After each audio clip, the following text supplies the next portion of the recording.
파동에서 이제 움직이는 모습, 진동하는 모습이 전달되는데, 그렇게 전달될 때 실제로 전달되는 것은 무엇이냐면 에너지입니다. 그래서 이 파동이 얼마나 세게 전달되는가, 파동의 세기가 무엇인가 하는 것이 이 전달되는 에너지와 밀접한 관계가 있습니다. 그래서 줄에 생기는 파동에서 어떻게 에너지가 전달되는가, 얼마만큼의 에너지가 전달되는가 하는 것을 한번 보겠습니다. 자, 이렇게 흔들어주면, 내가 이렇게 흔들어줄 때 흔들면서 한 일이 파동에서 에너지로 전달이 됩니다. 그래서 여기서 한번 줄을 흔들면서 한 일이 W라고 하면 줄을 따라서 파동이 진행하면서 에너지 형태로 이 일, 내가 한 일이 전달이 되는데, 그 양을 보도록 하겠습니다. 먼저 이것을 부르는 용어가 뭐냐면 일률입니다. 한 일을 단위 시간당 일이 전달될 때 그걸 일률이라고 하는데, 이 일률이 영어로는 파워입니다. 전기로 에너지가 전달될 때 전력도 파워, 그때는 이제 일렉트릭 파워 그러는데, 아무튼지 한 일을 시간 간격으로 나눈 것이 이제 일률이고, 그래서 이것은 단위 시간당 한 일이다 이렇게 이야기할 수가 있고, 그러면 일률의 단위로는 무엇이 이용이 되냐면 일의 단위는 줄이고 시간의 단위는 초니까 줄 퍼 세크, 이것을 한마디로 와트라고 합니다. 와트는 우리가 나중에 다룰 기회가 있을 텐데, 증기기관을 발명한 사람이죠. 그래서 그 사람을 이름을 따서 와트, 일률의 단위를 와트라고 하는데, 이 단위는 1초에 1줄 일을 한 것을 1와트라고 합니다. 그러면 이제 줄에 생기는 파동에 어떻게 에너지가 전달되는지 보기 위해서 여기 이제 이런 파동이 있다고 하겠습니다. 이 파동이 V의 속도로 전달되는데, 이 파동 중에서 일부분, 자 여기 줄의 선밀도는 뮤라고 하고, 선밀도는 단위 길이당의 질량이죠. 그리고 작은 부분을 보는데 줄에 생긴 파동을 표현하는 식은 우리 잘 아는 것처럼 y는 a sin kx 마이너스 오메가 t 이렇게 표현할 수가 있죠. 자, a가 진폭이고 k는 파수고 오메가는 각진동수입니다. 그랬을 때 이 줄 중에서 저만큼 저 부분을 보도록 하겠습니다. 길이가 dx인 짧은 그런 간격을 보면 그 부분 dx 부분의 질량은 얼마냐면 어떻게 되겠습니까? 밀도를 알면 밀도에다가 길이를 곱한 것이 그 부분의 질량이죠. 그래서 그 부분의 질량, 작은 질량을 dm이라고 하면 dm은 mu dx인 것을 우리 알 수 있습니다. 그러면 저 부분이 흔들거릴 때, 진동할 때 저 부분이 갖는 에너지는 어떤 것이 있을까? 저 부분이 갖는 먼저 운동 에너지가 있고 포텐셜 에너지가 있겠죠. 운동 에너지는 어떻게 됩니까? 운동 에너지는 2분의 1 mv 제곱이니까 저 부분의 질량은 dm이고, V는 어떤 V입니까? 위로 올라갔다 내려갔다 하는 운동이죠. 이 올라갔다 내려갔다 하는 운동이니까 뭐가 되냐면 Y를 T에 대해서 미분한 게 되겠습니다. 자, Y는 X와 T 함수인데, X라는 위치에서 올라갔다 내려갔다 하는 거, 이것은 파셜 T분의 파셜 Y, 이게 속도가 되겠습니다. 그래서 2분의 1 dm 파셜 T분의 파셜 Y의 제곱, 이게 저 작은 dx에 있는 부분의 운동 에너지가 되겠습니다.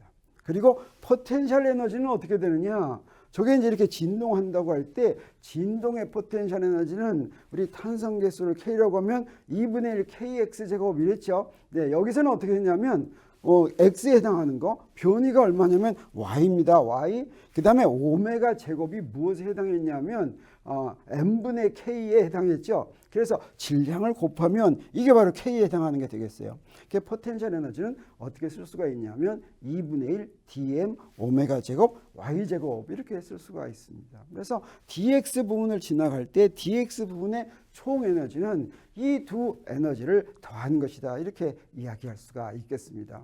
그래서 이제 정리를 하면 저 yxt는 저렇게 표시되고, 그 다음에 저걸 시간에 대해서 편미분하면, 편미분하면 두 번째 걸 미분하니까 마이너스가 앞으로 나오네요. 그래서 사인을 미분한 건 코사인 되고, 요 마이너스가 앞으로 나오면서 오메가도 또 앞에 나와야 되죠. 그래서 t에 대해서 한번 미분하면 마이너스 a 오메가 코사인 kx 마이너스 오메가 t 이렇게 되겠습니다. 그리고 아까 얘기한 것처럼 dm은 mu dx고, 그래서 dek는 이렇게 주어졌고 운동 에너지는 이렇게 주어졌고 포텐셜 에너지는 이렇게 주어졌죠. 그래서 여기에다가 파셜 t분의 파셜 y에다가 이거 대입하고 y에다가 저걸 대입해 가지고 전체 저 부분 dx 되는 부분의 전체 에너지를 보도록 하겠습니다. 그러면 어떻게 됩니까? 자, 운동 에너지는 대입했더니 요거 대입한 거니까 정리하면 어떻게 됩니까? 여기는 마이너스도 없어지고 정리하면 2분의 1 뮤 a 제곱 오메가 제곱 코사인 제곱 이렇게 됩니다.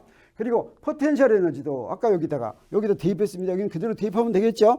대입하면 a 제곱 오메가 제곱, 여기서 dm은 그대로 있고 오메가 제곱 있으니까 오메가 제곱 그대로 있죠. 여기서도 오메가 제곱 나온 거, 여기도 오메가 제곱 나왔습니다. 그리고 여기서는 이제 사인 제곱 kx 마이너스 오메가 t 이렇게 되겠습니다. 그래서 dm을 mu dx를 대입할 것 같으면 맨 앞에 mu가 나오고 여기 dx가 나오는 것을 우리 알 수 있습니다.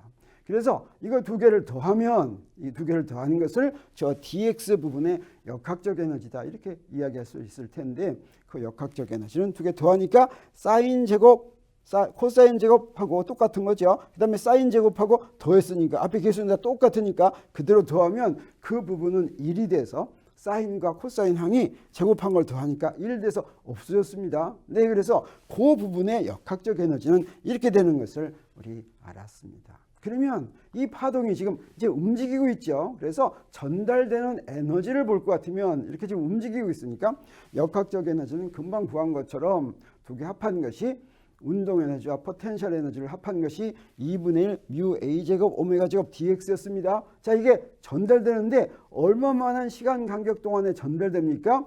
이 부분이 전달되는데 걸리는 시간이 dt라고 하면, 그러면 파워 트랜스퍼는 일률은, 이 파워가 전달되는 비율은 어떻게 되냐면 dt분의 d 이렇게 되겠습니다. 그래서 dt로 나눴으니까 이 중에 어디다 dt로 나누면 되겠어요? dx를 dt로 나누면 되겠죠. 바로 이 dt분의 dx가 무엇이라고 했습니까? dt분의 dx가 바로 어떤 것이냐면 위상이 일정한 점이 이동하는 속도였죠. 그래서 이게 바로 파동이 이동하는 속도가 되겠습니다. 그래서 이거를 V로 바꾸어 쓰면 되겠어요. 네, 그래서 파워는 어떻게 되냐면 전력은 전달되는 일률은 2분의 1 뮤 a 제곱 오메가 제곱 V 이렇게 되는 것을 우리가 알 수가 있습니다. 여기서부터 우리 뭘 알았습니까? 네, 저 파워가 어떻습니까? 진폭의 제곱에 비례하는 것을 알 수가 있습니다. 나머지는 다 상수죠. 이 얘기는 무슨 얘기입니까? 파동이 있으면 그 파동이 전달하는 에너지 세기는 진폭의 제곱이다. 그래서 진폭은 우리 파동의 진폭인데, 우리 특히 간섭 같은 거 할 때 보강 간섭하면 진폭이 어떻게 됐습니까? 2배가 됐죠. 그럼 파워는 어떻게 된다는 것입니까? 4배가 된다는 것이죠. 이 파워가 실제로 전달되는 에너지인데, 네, 이 파동은 이런 특별한 성질을 갖고 있습니다. 만약에 입자라고 한다면 2개가 오면 2개가 나르는 에너지는 그냥 2배 되겠죠. 각각의 입자들이 나르는 에너지가 2배가 될 텐데, 파동의 경우에는 어떻습니까?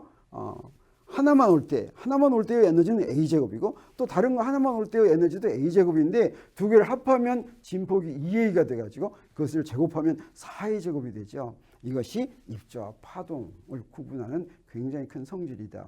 보강 간섭할 때는 그렇게 되지만 상쇄 간섭할 때는 어떻게 됩니까? 진폭이 아예 없어지죠. 그래서 두 개가 합해져 가지고 없어지는 경우도 존재한다라고 하는 것이죠. 그래서 파동의 세기는 진폭의 제곱에 비례한다 라고 하는 것이 파동의 특징이다라고 하는 것을 알았습니다. 그러면 이제 음파의 경우에는 어떻게 될까? 음파는 줄에 생기는 파동하고는 조금 다릅니다. 왜 그러냐면 이렇습니다. 자, 줄에 생기는 파동은 줄을 따라서 쭉 파동이 전달된다면, 음파는 어떻습니까? 공간을 통해서 전달이 되는데, 그래서 이 음파에서 전달되는 모습을 보려면 이 부분만 한번 따로 떼어서 봐야 될 것 같아요. 이 부분만. 요거 어떻습니까? 단면의 넓이가 S고 길이가 L인 그런 원통을 따라서 전달되는 파동을 먼저 보도록 하겠습니다. 그러면 어떻게 되냐면 사실은 원통 부분을 따라서 전달되는 음파의 파워 트랜스퍼는 계산을 하면 똑같습니다. 모든 게 다 똑같습니다. 단지 뭐만 다릅니까? 종파라는 것만 다르죠.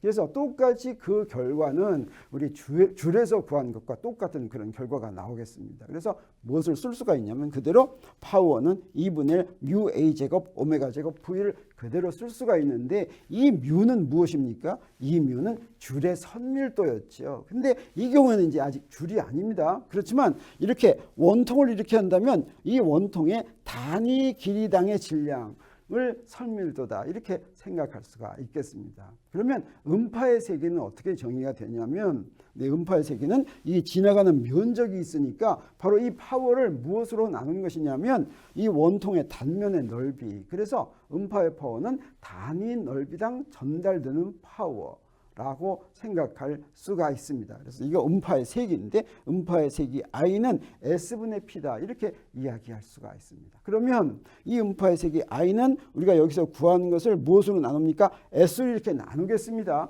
이렇게 S로 나누면 우리 이것을 어떻게 표시할 수가 있냐면 이걸 이제 자, 길이를 L이라고 하고 단면 넓이를 S라고 했을 때 S로 나눴습니다. 그러면 이 S분의 뮤를 뭐라고 쓸 수가 있냐면 이 공기의 밀도다라고 쓸 수가 있습니다. 그래서 이 부분을 로다, 공기의 밀도로 쓸 수가 있는데 어떻게 해서 S분의 뮤가 밀도가 되냐면 바로 이렇습니다. 원통 부분의 공기의 질량은 어떻게 되냐면 이 전체가 M이라고 한다면 이 전체 질량을 M이라고 하겠어요.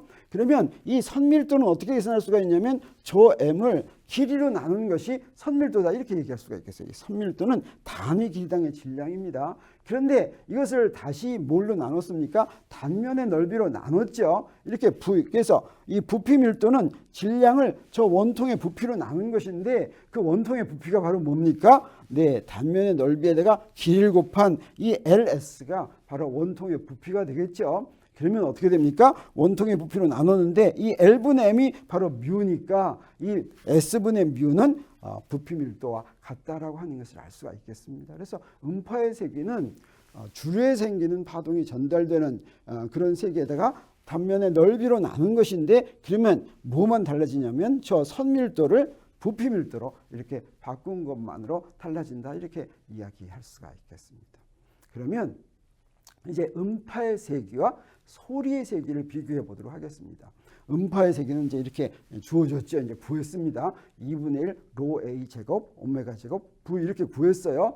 그리고 이것의 단위는 어떻게 되냐면 아까 저 파워를 와트를 무엇으로 나눴습니까? 넓이로 나눴으니까 와트 퍼 미터 제곱. 이게 바로 음파의 세기의 단위가 되겠습니다.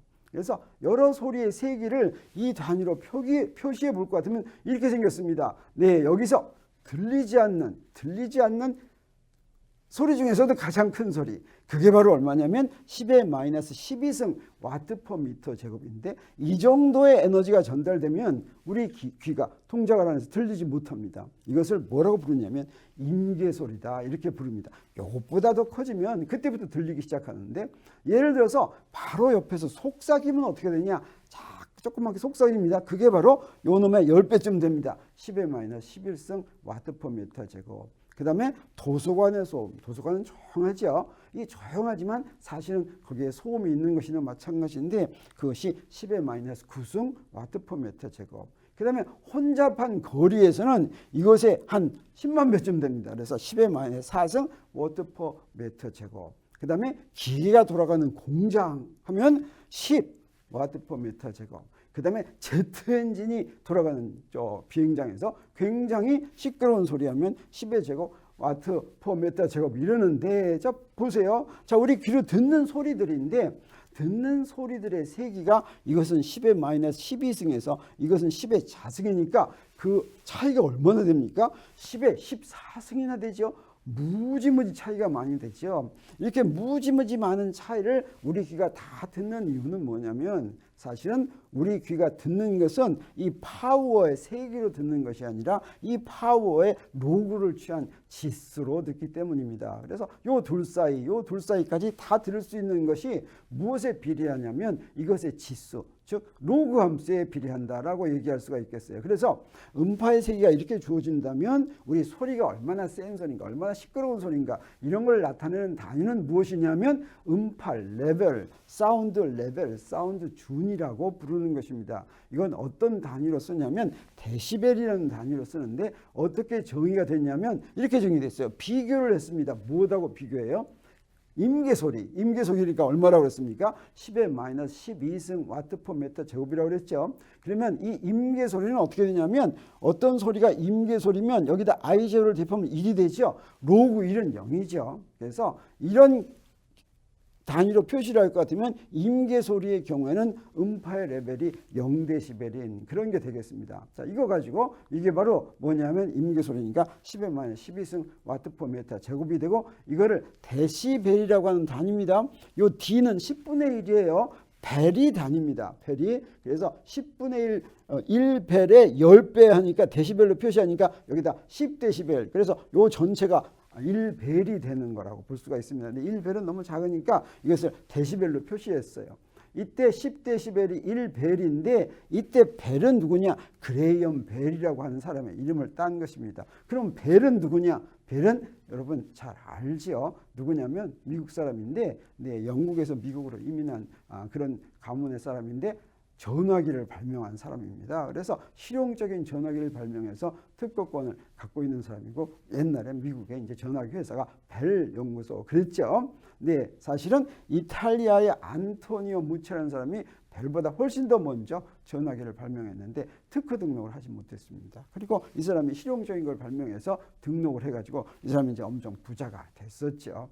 또 어떤 일화가 전해져 내려오냐면 이 사람의 어머니와 부인이 청각장애자였고 자기 자신의 사무실에는 전화기가 없었다. 이런 이제 일화가 정해져 옵니다. 아무튼 데시벨이라고 하는 단위는 어떤 단위냐면 임계소리일 때 0데시벨에서부터 시작합니다. 그리고 어떤 소리가 임계데시벨의 임계소리의 2배라고 하면 어떻게 했냐? 바로 3데시벨이 되겠어요. 그러니까 3데시벨마다 2배씩 늘어나는 그런 게 되겠습니다. 이게 3데시벨인 이유는 뭐냐면 로그 할 때 로그 2 하면 이 로그 2 값이 얼마냐면 0.301입니다. 여기다 그래서 10을 곱했으니까 3데시벨 이렇게 된 겁니다. 그리고 임계소리의 10배 하면 어떻게 했어요? 그래서 여기에 들어가는 건 다 임계소리의 몇 배 이렇게 들어가는 거죠. 10배 하면 그러면 로그 10의 10은 1이니까 10데시벨이 되겠어요. 그리고 2배 더 어떤 소리보다 2배가 더 높아지면 어떻게 하냐? 여기다가 2배를 할 것 같으면 원래 소리보다 얼마만큼만 더 더해주면 되냐면 3데시벨씩 더해주면 2배가 되는 걸 우리가 알 수 있습니다. 그래서 아까 우리가 본 것을 보면 아까 본 소리들을 보면 음파 레벨은 사운드 레벨은 이제 이렇게 정의가 됐는데 우리 아까 한 여러 소리의 데시벨을 여러 소리의 세기를 데시벨로 고칠 것 같으면 임계 소리는 어떻게 됩니까? 0데시벨. 0데시벨이면 이제 소리 안 들리는 건 마찬가지입니다. 그리고 바로 옆에서 속삭이는 건 우리 10데시벨이다 이렇게 얘기할 수가 있겠습니다. 10데시벨이면 굉장히 작은 소리. 도서관도 한 30데시벨쯤 됩니다. 그 다음에 거리는 어떻게 되냐? 80데시벨 이렇게 되는 거예요. 이게 좀 시끄러운 소리죠. 그래서 우리 집안의 소음이 80데시벨쯤 된다고 하면 이건 굉장히 시끄러운 것입니다. 그 다음에 공장이 돌아가는 소리는 130데시벨. 이건 견딜 수 없는 그런 소리가 되겠고 제트 엔진이 돌아가는 소리는 140데시벨 정도가 됩니다. 그래서 우리가 그래도 집안에서 쾌적하게 살려면 30에서 50데시벨 정도의 소리 정도는 쾌적하지만 만약에 80데시벨 정도 되면 굉장히 시끄러운 집이 된다라고 하는 것을 우리가 알았습니다. 소리의 크기 정도는 우리 무엇으로 나타냅니까? 데시벨로 나타내는데 이 데시벨은 음파의 세기를 이거를 로그를 취한 것이다 이렇게 알고 있으면 되겠습니다.